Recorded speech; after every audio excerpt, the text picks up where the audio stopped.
Bang var en af det moderne gennembruds allerstørste skikkelser.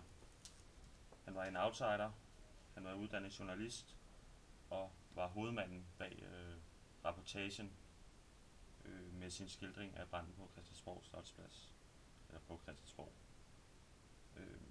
Han var meget angrebet fra alle sider. Georg Brandes kaldte ham en middelmådig fruentimmer forstand,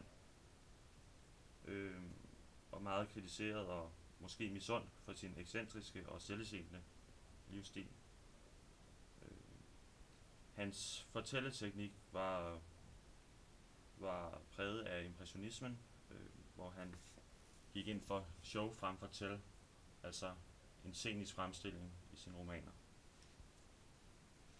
Hans forfatterskab drejer sig om det ekscentriske og tomme liv i storbyen, moderniteten, de stille eksistenser i provinsen og alle de sociale normer, som han kritiserede. Hans vigtigste romaner er Ved vejen, og så har han Stuk, også som en af sine store værker. Så alt i alt har han været en af de vigtigste mænd i det moderne gennembrud.